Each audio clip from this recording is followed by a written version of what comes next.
Hi, I'm Dr. Angela McKaye, chiropractor and naturopathic physician, and we are talking about gut health this week. And I want to take you through a case of someone who was having a lot of GI disturbances and what we did to help her get better.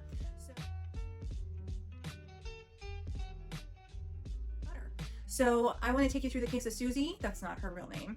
And she's a 27-year-old woman. She didn't have any problems with digestion ever before. And then all of a sudden, last Thanksgiving, she got food poisoning. She and her mother-in-law both got sick. Nobody else got sick, fortunately. Her mother-in-law recovered, but she was continuing to have just horrible nausea every single day, a little bit of bloating and pain in her stomach, and things were just not great for her. She was having a lot of reflux. She was sleeping on a wedge at night to prop her up, so that would help the reflux, and then it was hard to sleep because she was in this weird position. It was just really uncomfortable. So from November of last year until about June of this year, she was suffering with these symptoms. She'd gone to her primary care doctor, and they did some initial testing, that was really good. One of the things that they looked at was they did an ova and parasite × 3, so they were looking to see if there were any critters living in her gut. So the bloating and the loose stools, the constant nausea were still continuing. They had put her on some proton pump inhibitors to help with the feeling of heartburn or GERD. It was kind of working, but she still didn't seem to help the nausea or the bloating or anything else. So we tested for SIBO, which stands for small intestinal bacterial overgrowth,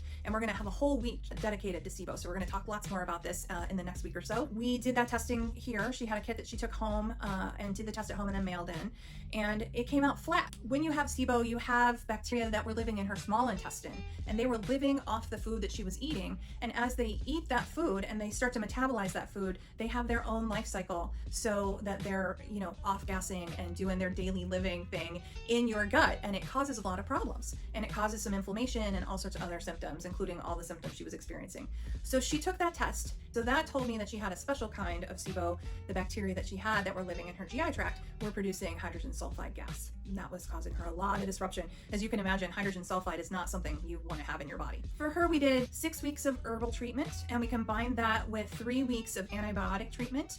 We changed her diet so that she was on a low sulfur diet, so that the little critters didn't have anything to eat. Was also taking apple cider vinegar to make her stomach more acidic, so that helps fend off the bugs a little bit by changing the pH and helping you digest your food better, as well as digestive bitters. So she maintained the apple cider vinegar and the bitters and came off of antibiotics and slowly came off of the herbs and started gradually increasing her diet back to normal by reintroducing one new thing every week.